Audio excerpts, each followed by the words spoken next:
Greetings, everyone. My name is Leonard Coley, and welcome to another episode of Virtual Buddies. I am your buddy, Leonard Coley, again from Benilde, and I would like to welcome you to this week's episode.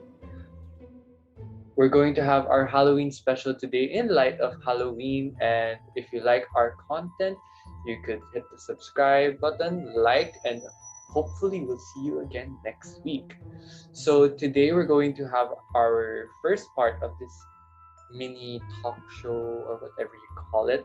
I'm going to introduce you guys to my colleagues, and we're going to have a bit of fun. We have different topics, all related to Halloween. So let's start with JR with introduction. Hi guys, my name is JR. I'm 18.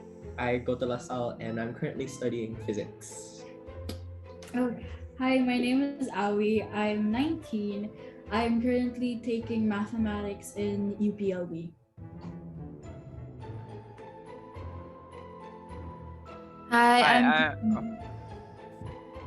I'm sorry. and then, hi, my name is Anton. I'm 19. I study in DLSU.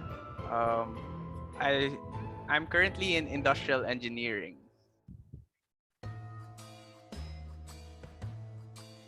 Hi, my name's Claney. I'm to DLSU. I'm 19 and I'm taking Com Arts. Hi, I am Christine and I'm 20 years old, currently taking nursing in Trinity University of Asia. All right, so thank you very much. Now that we've got to introduce my colleagues and our guest for today's episode, let's start with our first topic. So I want to actually know what are your guys' favorite horror movies or any series? Personally, mahina kasi ako sa multo or sa sa gore. Well, not gore, pero ano yung tipong Saw, hindi ko kaya. And na-enjoy ko yung Scream series because it's very predictable. Alam mo yung it's stressful but it's predictable so you don't have to worry too much. Hindi ganun ka-inventive yung mga deaths nila pero it's just good for a little scare and mahina ako sa horror talaga in general. So di ko din alam bakit ako napunta sa topic na to, to be honest. But yeah, siguro sa akin, Scream.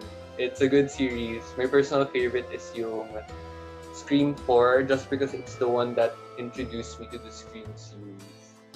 So, kayo naman, would like to go first.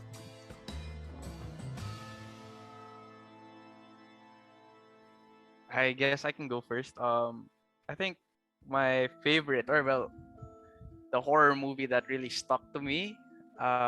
If you've heard of it, if you've watched Hereditary, I don't know if you'll count that, but that was disturbing. I could not get that out of my head for really long.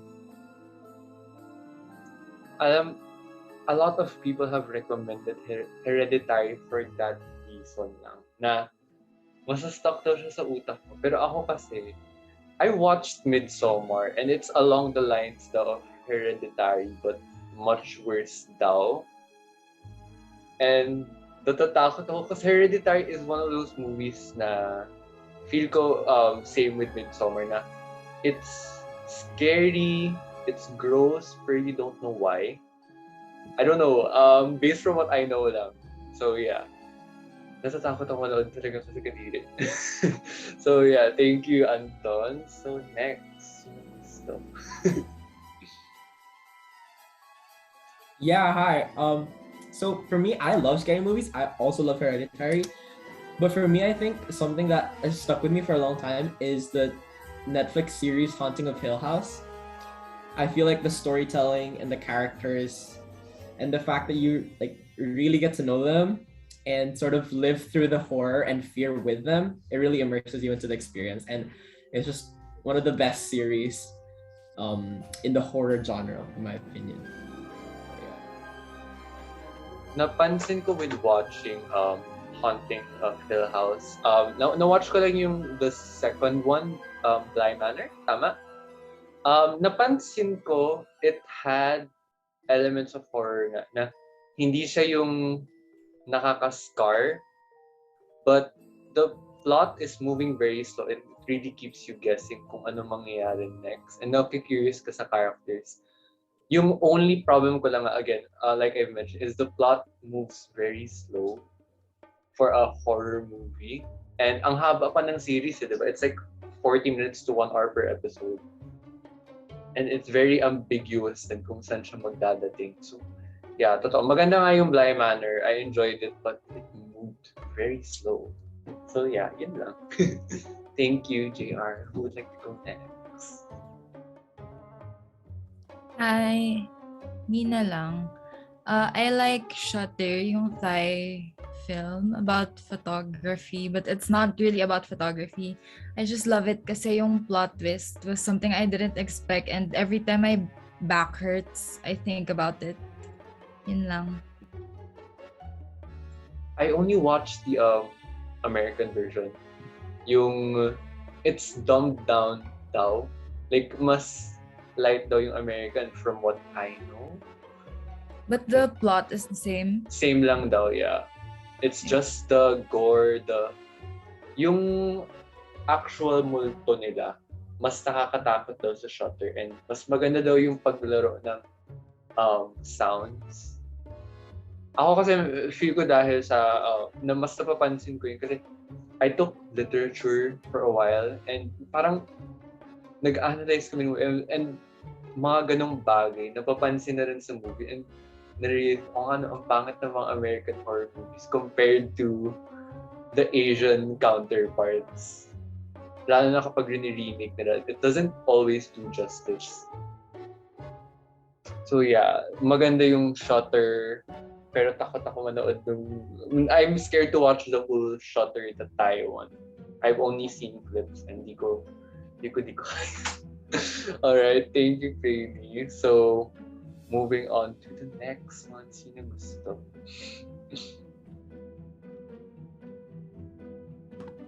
Ako naman, in theme with Asian movies, siguro Shake, Rattle, and Roll the Char. I was really intrigued by The Nun. I think because I like the backstory. Like, I like learning about the backstory of the nun. It wasn't so much jump scary, pero it keeps you guessing what's gonna happen, and parang tumatatak sa utak mo na, oh, this is what happened pala, kaya siya ganyan. Or kasi diba other movies were released before it, and then The Nun was like the explanation of them. So when you watch the other movies, you kind of connect them, and parang interesting sa akin. So yun. Actually, now that you've mentioned yung The Nun, like pansin ko lang with the part of the Conjuring series, tama diba? Yeah, Conjuring and the Annabelle. Napapansin ko with a lot of, again, going back to American movie filmmakers, they really like to do yung biglaan sila maglalabas ng origin story to milk the franchise and then gain profit. And napapansin ko yun sa Conjuring kasi alam mo yung parang, I don't know, di ko nagustuhan yung the following two movies niya. Just because it felt, parang it's the same in some ways. Like, same characters that's just scaring you ulit. Parang, yeah, it's a bit repetitive, but maganda nga yung origin story niya. But again, ang weird talaga ng film industry in the US, and it's very, needs some improvement when it comes to horror. Buti nga marami ng, nag-try go out of the box, but yeah. There's a long way to go. So, last one na lang before we move on to our next topic. Ayun, hi. So, my favorite movie, yun nga, yung The Conjuring, yung tatlo. So, I think yun kasi, I really love horror movies. Sa lahat na napanood ko, yung Conjuring talaga yung tumatak sa isip ko. Because, siguro dahil nalaman ko kasi dati na true to life story daw siya. Ayun. So, yun talaga yung tumatak sa akin. Ayun. Di ba earlier the pandemic na nakawala si Annabelle from her case daw? And it was a huge deal nun before, and a lot of people were panicking. Parang naalala ko, it was early in the pandemic. There was a lot of stuff happening. Tapos biglaan may news from yung ghost hunters, si Ed and something. I forgot the name yun. Yung couple. Ano pangalan nila? Ed and Lorraine Warren. Ed and Lorraine Warren. Nag-report sila na nawala si Annabelle from her case. And another another digression. Pero nung Conjuring 2 is kung kailan introduce si Valak, right? I think. Yeah. Basta the one where Valak was introduced. Naalala ko, nanood ako nun, lasing, with a bunch of friends sa actual sinehan. And to be nakatulog ako sa movie kasi alam mo yung parang hindi ako nakafocus kasi I was so tired noon. And ako naghabol lang kami ng last week. Alam mo yung parang drunk decisions that shouldn't have been made. Parang wala, random kwento lang to add on to the discussion. So yeah, thank you very much sa pag-share niyo ng kwento about horror movies in our favorite. So now, in relation to that, mayroon ba kayong mga na-experience na like mga random kwento na horror-related? Like, I know before in grade school, some of us, like, lalo na sa mga Catholic school, uso yung ghost hunting, ghost stories sa school. May mga na-witness pa kayo na gano'n? Sinong may naiisip right now?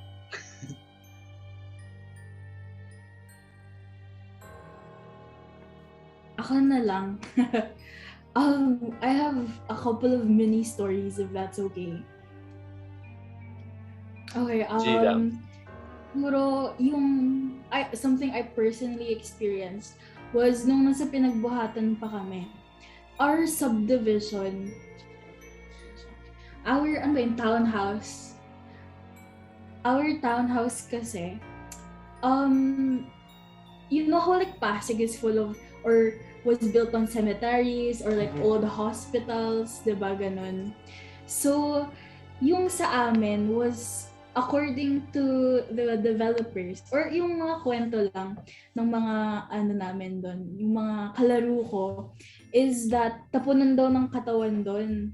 Tapunan ng hindi cemetery, tapunan ng katawan. So, nung kasi ngayon kompleto na siya. Pero noon, may mga construction pa. So, there was this one time, kasi maliit na townhouse talaga siya. So, yung mga kaibigan ko, yung mga kalaro ko, pwede kami lumabas ng mga 6 or 8 kasi nasa yung bahay namin, as in, tapat lang. So, nung parang mga alas 8 or alas 9 ng gabi, nasa labas kami, having fun, whatever. Tapos may gate doon na hindi binubuksan. Never siyang binuksan. Or very bihira siyang binubuksan. Red na metal na gate.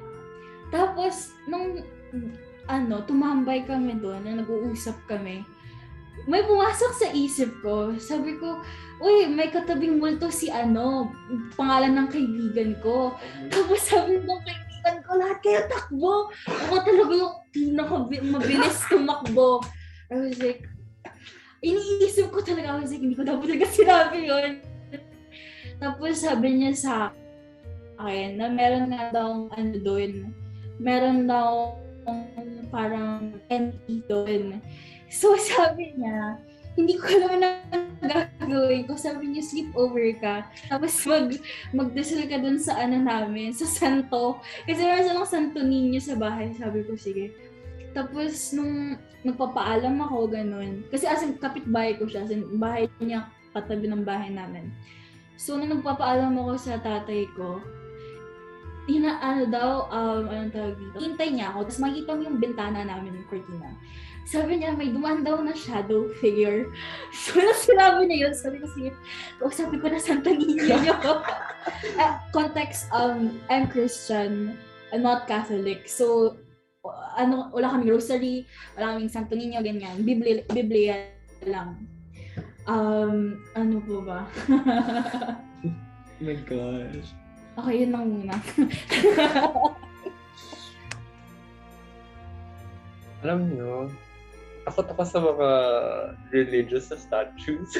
yung sobrang random lang. Alam mo, it's not that I'm anti-religion. It's just that yung statue mismo nakakatakot.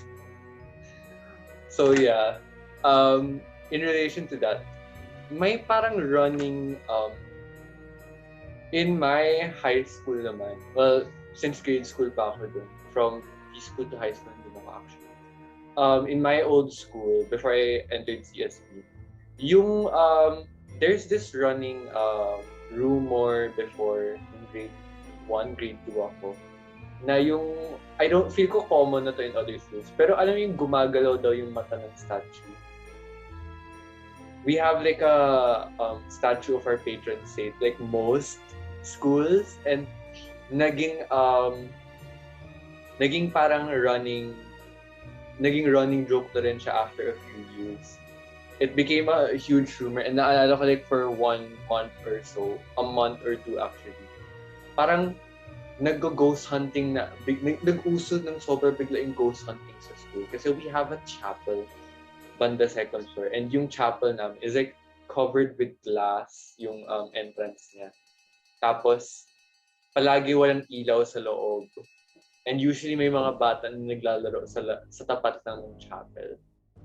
So, ang nangyayari talaga, obviously you're gonna see random things. And for a while, people were actually like spying at the statue. Parang try talaga daw nila mahuli, ganun. Tapos paminsan, naalala ko talaga, biglaan may sisigaw like for no reason para lang daw manakot ng mga tao. Sobrang, hindi siya scary, pero it's somewhat really nakakatawa lang kasi feel ko pati yung mga pare, pinapagtripan na kami nun. So yeah, it's just a random story na hindi super heavy, pero related pa naman sa topic natin. So, pero ba kayo, so yun lang naman for me right now. May mga follow-up kwento ba kayo?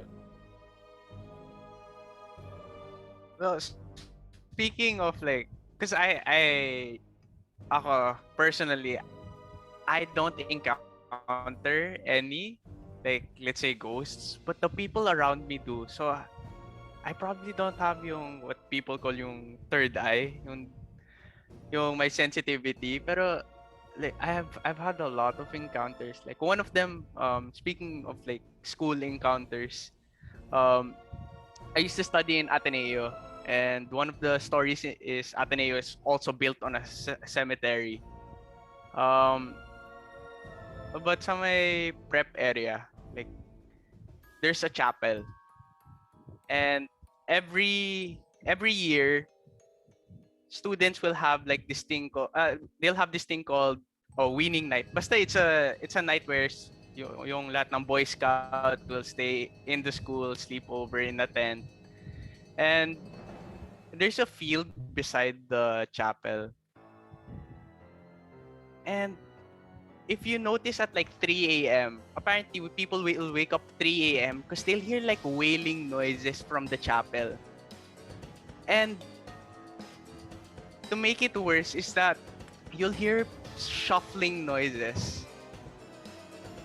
And it doesn't make it any better if you go a little further away from the chapel or yung fields, because every building has a story with a ghost. So one of them, yung there'll be students who will just go up to like the 3rd floor, go to the statue and just like hear something, then run away. Pero at 3 a.m., if you're awake at that time, most people hear wailing noises of like random people, and it's like women and like older people. And there's for like those nights over school, there's only the students or their dads. So if you hear woman, that's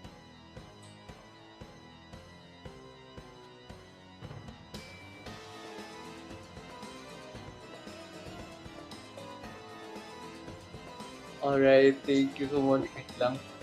Alam nyo, marami din ako naririnig na ganun. Parang, people keep saying they hear things at 3 a.m.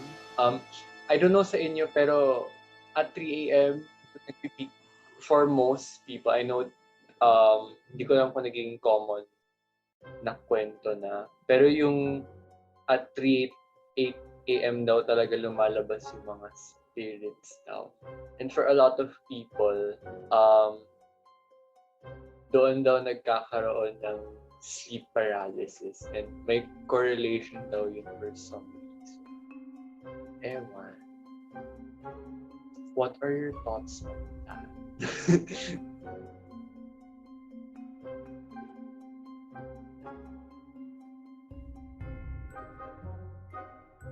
Is he choppy or kami lang? Wait, nag-choppy ba? He is. He died for a little bit. Talaga, wait. Okay. Okay, wait. Ulitin ko. So, to add lang kasi, like, marami ako naririnig din na kwento na gano'n. Yung parang may naririnig at 3 a.m. And, I don't know if parang kwento-kwento na rin in your families or naririnig ka rin. Pero marami nga nagsasabi na 3 a.m. is like when the spirits come out daw at night. And for me, siguro personal experience, whenever I try to sleep early, which isn't very rare right now, palagi ako nagkaka-sleep paralysis at exactly 3 a.m. I don't know if may relation yun. I don't know if it's just something to do with my body clock. Pero napapansin ko lang na it's always at that time. It's never siya parang, alam mo yung mga ibang tao, like sleep paralysis at random times. It's always either exactly at 3 or exactly at 4. Which is very weird. And yeah, I don't know if it's spooky or just saying something else. So yeah, yun lang naman ang madadagdag ko regarding the 3 a.m. sounds. Kayo, meron pa ba kayo mga additional na follow-up na kwento? Ako, I'll go next. For me, ayun nga, speaking of sleep paralysis. So, I think lately lang to talaga. And first time kong na-experience yon. So, hindi ko alam kung panaginip talaga yon or sleep paralysis. Pero, nakahiga ako dun sa bed ko, and then yung way ng paghiga ko is yung face ko naka harap sa wall, and then after that parang may nakayakap daw sa akin ganyan sa likod ko, and then parang black shadow lang siya ganun. So after that parang natulog lang ulit ako. Hindi ko alam talaga kung sleep paralysis yun or what. Pero after nung pagkagising ko, bigla ko talagang sinabi sa mga kaibigan ko yun. And then they said na baka nga daw sleep paralysis.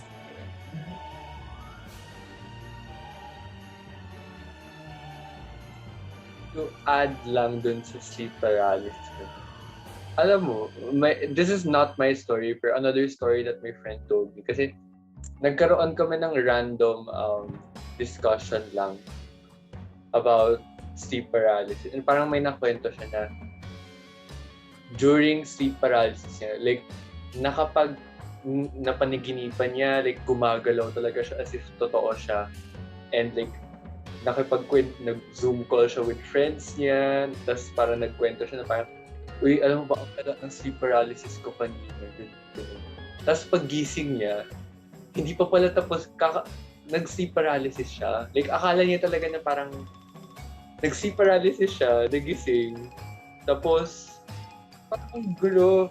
Nagka-sleep paralysis siya, nag-Zoom call sa friends. Tapos akala niya, gising na siya. Pero it turns out, nag-sleep paralysis pa rin siya. Parang, very Inception, very nakakatakot to be honest. Buti nga hindi ko pa na-experience yung ganun eh. So ayun, wala, to add lang sa sleep paralysis. Marami ako mga kwentong gabi, pero baka topic, discussion and baka mapunta dun din. So baka meron kayong pwede. Mayroon pa ba kayong mga follow-up na kwento?